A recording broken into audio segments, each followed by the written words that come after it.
भाषण की। प्रधानमंत्री मोदी आज ST summit, Hindustan times summit में भाषण कर रहे थे और बाय चांस मेरा मन हुआ कि उस भाषण को सुना जाए, तो उस भाषण को मैंने लगाया, उसका वीडियो, और उसे सुना। उसमें हिंदू रेट ऑफ ग्रोथ का जिक्र हुआ। तो हिंदू रेट ऑफ ग्रोथ को लेकर के जो प्राइम मिनिस्टर ने जो बातें कही और जो फैक्ट्स हैं वो मैच नहीं करते। चलिए, तो पहले राउंड में सारी बातें हो गई, जितने कमेंट्स थे। अब देखते हैं, सबसे पहले वो वीडियो देखते हैं और फिर उसके बाद बात करते हैं। तो इस वीडियो पर आते हैं और ये वीडियो है ये। गुलामी की इस मानसिकता का कितना व्यापक असर हुआ है, मैं उसका कुछ उदाहरण आपको देना चाहता हूं। आज भारत दुनिया की सबसे तेजी से ग्रो करने वाली मेजर इकोनॉमी है। कोई भारत को ग्लोबल ग्रोथ इंजन बताता है, कोई ग्लोबल पावर हाउस कहता है। एक से बढ़कर एक बातें आज हो रही है। लेकिन साथियों, आज भारत की जो तेज ग्रोथ हो रही है, क्या कहीं पर आपने पढ़ा, क्या कहीं पर आपने सुना, इसको कोई हिंदू रेट ऑफ ग्रोथ कहता है क्या? दुनिया की तेज इकोनॉमी, तेज ग्रोथ कोई कहता है क्या? हिंदू रेट ऑफ ग्रोथ कब कहा गया? जब भारत 2-3% की ग्रोथ के लिए तरस गया था। आपको क्या लगता है, किसी देश की इकोनॉमिक ग्रोथ को उसमें रहने वाले लोगों की आस्था से जोड़ना, उनकी पहचान से जोड़ना, क्या ये अनायास ही हुआ होगा क्या? जी नहीं, ये गुलामी की मानसिकता का प्रतिबिंब था।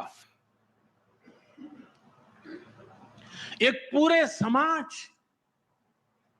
एक पूरी परंपरा को अनप्रोडक्टिविटी का, गरीबी का पर्याय बना दिया गया।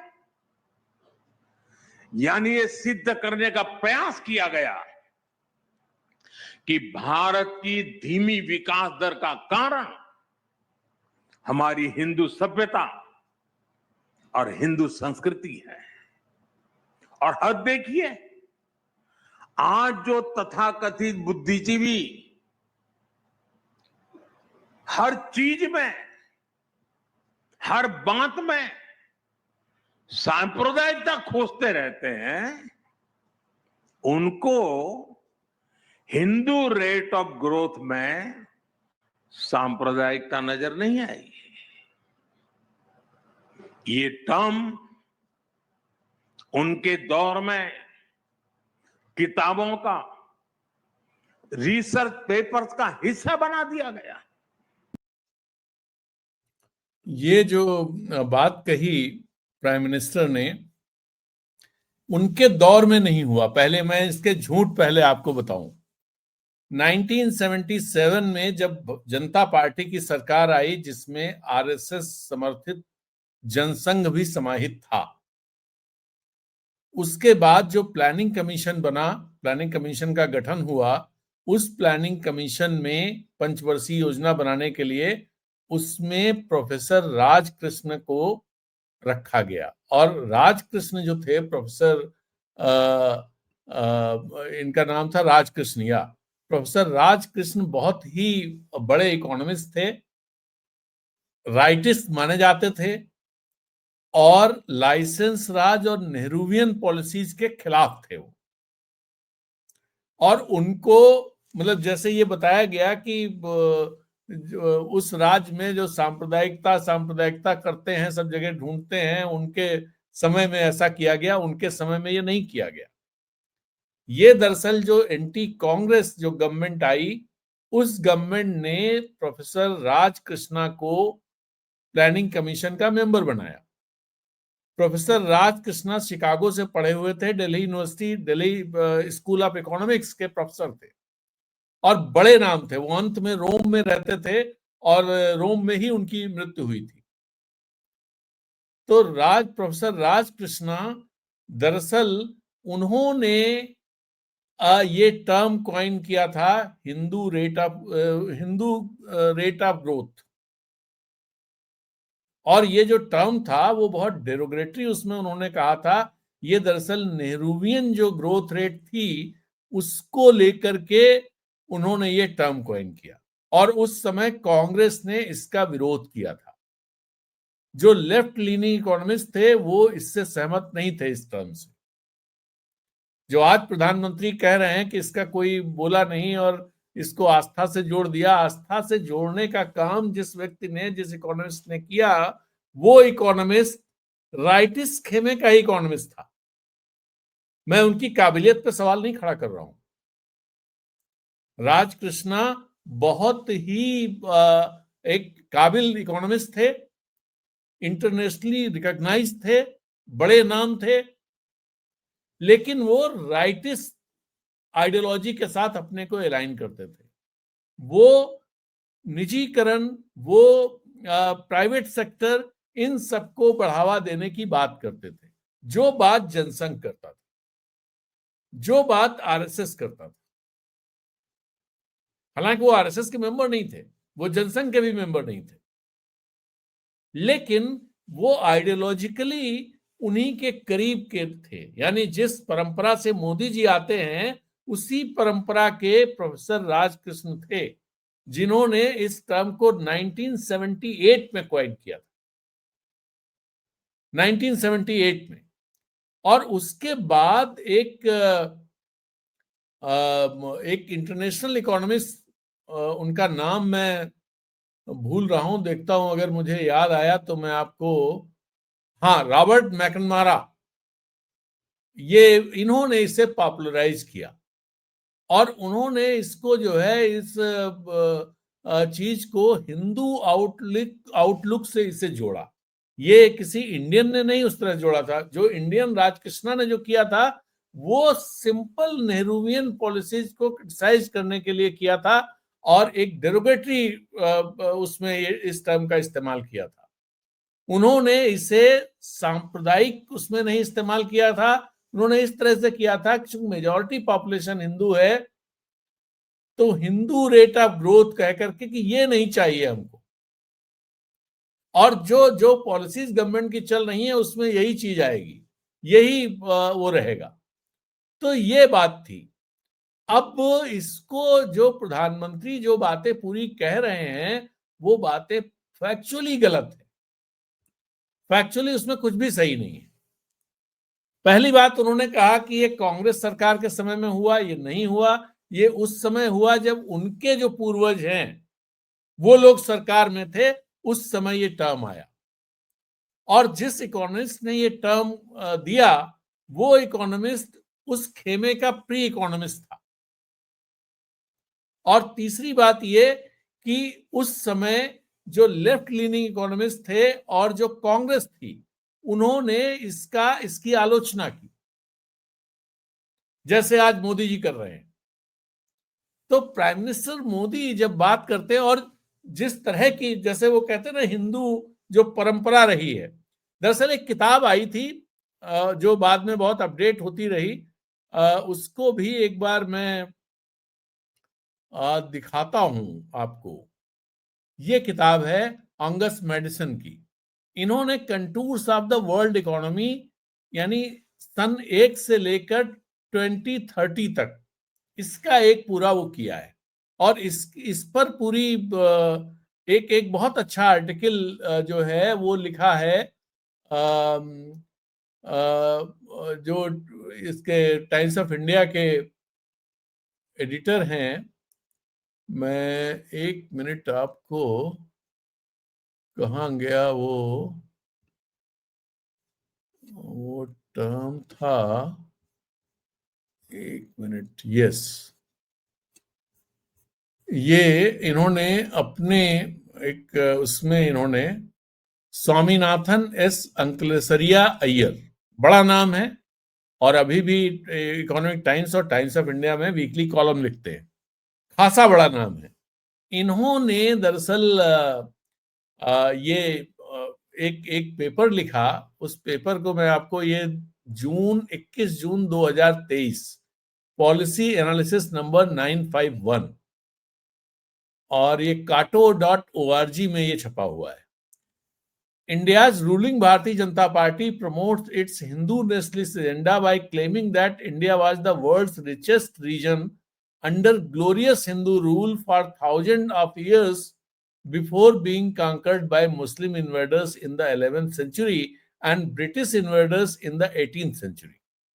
BJP politicians say foreign invaders transformed a golden bird into an impoverished chattel. Prime Minister Narendra Modi has promised to restore India to its historical eminence. और ये जो डेटा लेकर के आते हैं वो इसी किताब से लेकर के आते हैं, जो किताब मैं आपको ये अभी दिखाई थी, ये वाली किताब। इस किताब से डेटा लेकर के आते हैं, और इस किताब से जो डेटा लेकर के आते हैं ये किताब कई बार अपडेट हुई है, और जो इसके मेडिसन साहब हैं उन्होंने इसे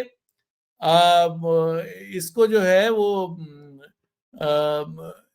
मतलब मेडिसन साहब ने इसके अपडेटेड संस्करण कई सारे निकाले। जो पहला संस्करण था उसमें जो डेटा जिस तरह से दिया गया उस डेटा को अपडेट किया है इन्होंने, और ये लोग उसको लेकर के चलते हैं कि सन 1 से लेकर 1000 तक जो हमारी जीडीपी थी, जीडीपी हिस्सेदारी थी, वो हिस्सेदारी 33% के आसपास थी। बट 1 से लेकर 1000 तक वो 33% ही रही, और उस समय दुनिया में सबसे ज्यादा आबादी हमारे देश की थी। ये भी बहुत इंपॉर्टेंट बात है। और पर कैपिटा जीडीपी में हम बिल्कुल, और आबादी भी स्टैग्नेट। ये इस पेपर में पूरा डेटा दिया हुआ है। मैं आबादी वाला डेटा आपको दिखाता हूं, थोड़ा आपको समझ में आसानी होगी। Population of countries from 1 CE to 2003 CE। इस डेटा को भी आपकी स्क्रीन पर मैं लेके आता हूं, तो आपको थोड़ा शेयर स्क्रीन, 1 मिनट। यस, ये डेटा है। इसको मैं थोड़ा बड़ा करता हूं जिससे कि आपको इंडिया की पॉपुलेशन सन 1 में 75 मिलियन यानी 7.5 करोड़ थी, और 1000 में भी 75 मिलियन थी यानी 7.5 करोड़ थी, और 1500 में 110 यानी 11 करोड़ हो गई, 1700 में 16.5 करोड़ हो गई, 1820 में 20.9 करोड़ हो गई, 1870 में 25.3 करोड़ हो गई, 1913 में 30.37 करोड़ हो गई, और 1950 में 35.9 करोड़ हुई, और 2003 का डेटा जो इन्होंने दिया है 104-105 करोड़ के आसपास हुई। अब चाइना की आबादी उस समय 59 यानी 5.9 करोड़ हुआ करती थी, 59 मिलियन, और ये भी स्टैग्नेट थी 1000 तक। मैं इसलिए ये डेटा, और इटली की आबादी 8 लाख हुआ 8 मिलियन यानी 80 लाख हुआ करती थी।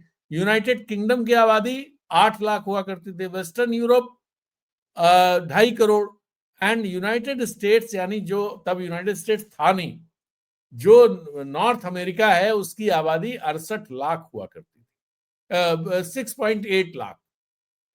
और ये बढ़ करके देखिए, अमेरिका मतलब नॉर्थ अमेरिका की आबादी बढ़ी, फिर घटी, फिर बढ़ी, और ऐसे करते करते वो बढ़ती चली गई। लेकिन इंडिया की आबादी आप देखिए स्टैग्नेट रही, फिर बढ़नी शुरू हुई जब मुस्लिम पीरियड आया, और फिर लगातार बढ़ती चली गई, और इंडिपेंडेंस के बाद बहुत तेजी से बढ़ी। इसका मतलब पहले समझने की जरूरत है। इसका मतलब भी समझा जाना चाहिए कि इसका मतलब क्या हुआ, कि आबादी न बढ़ने का मतलब यह है कि लोग बहुत बहुत खुशहाल समाज नहीं रहा होगा।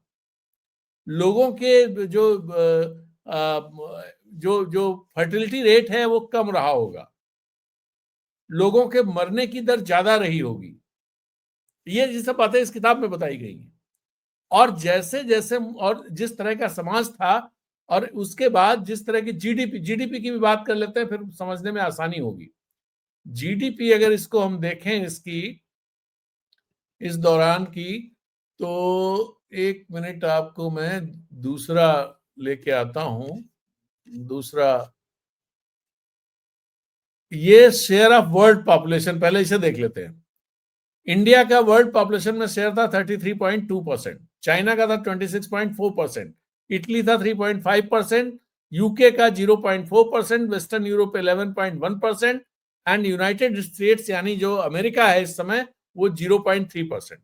इटली इसलिए अलग से है क्योंकि रोमन साम्राज्य एक बड़ा साम्राज्य हुआ करता था, इसलिए इटली को यहां पर अलग से दिखाया गया है। 1000 में ये जो share of world population India का घट के 28.1% हो गया।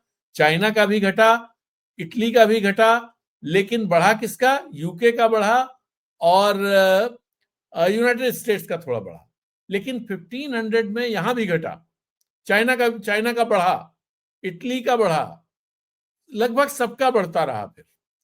और वर्ल्ड पॉपुलेशन में 1700 में हमारा शेयर बढ़ा, फिर 27.4% हुआ, लेकिन फिर घटता चला गया। और चाइना का जो बढ़ता रहा फिर घटता शुरू हुआ।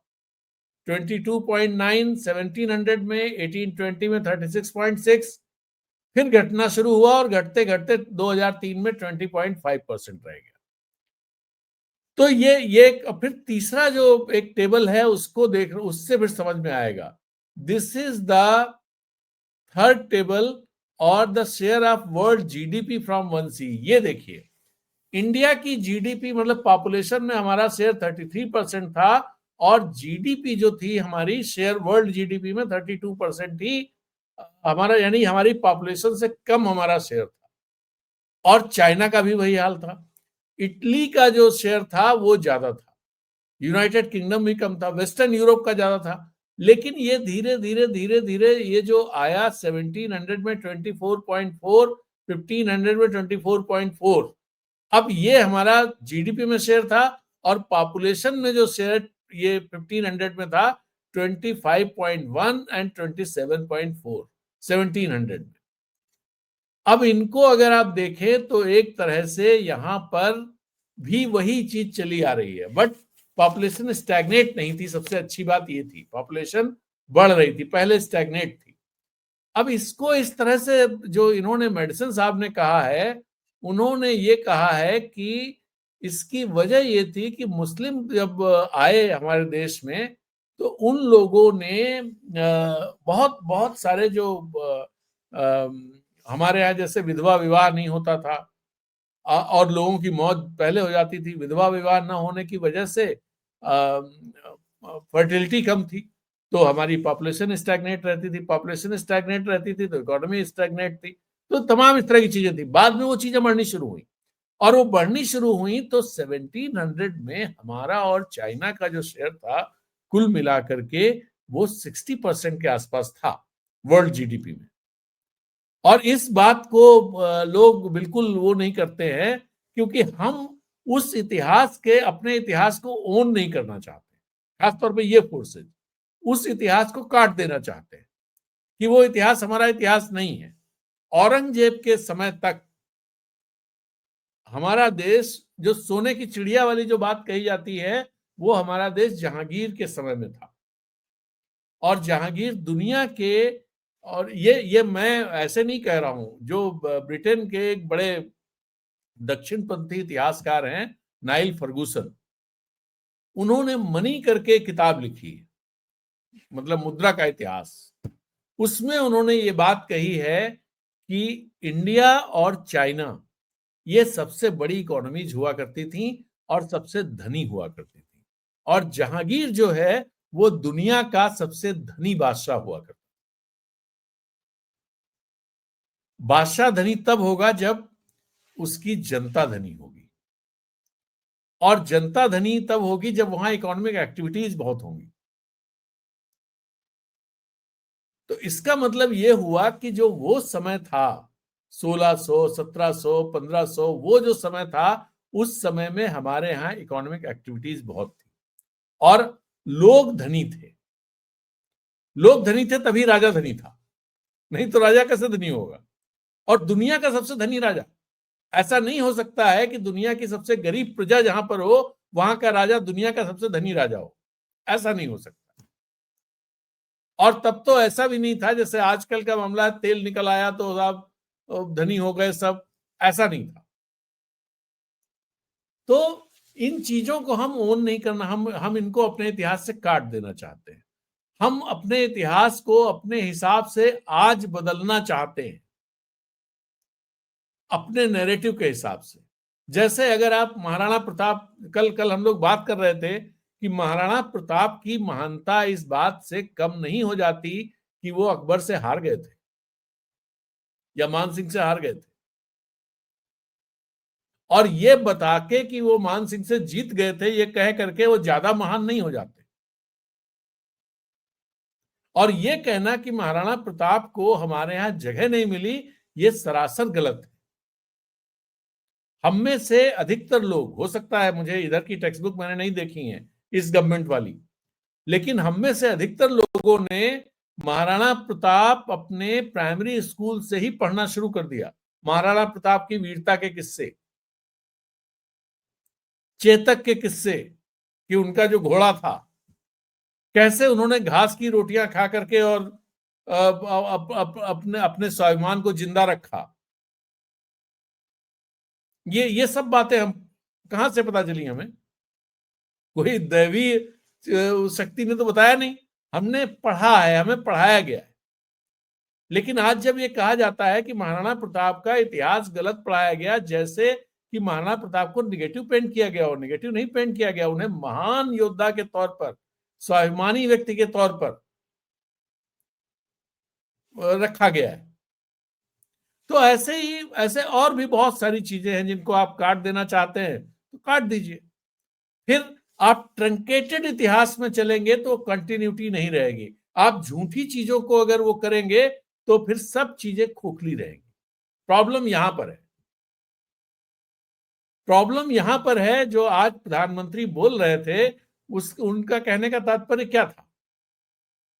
एक तो फैक्चुअली गलत बोल रहे थे, और दूसरी बात वो जो नैरेटिव खड़ा करना चाह रहे हैं, वो नैरेटिव एक बिल्कुल जो ट्रंकेटेड इतिहास को ट्रंकेट कर करके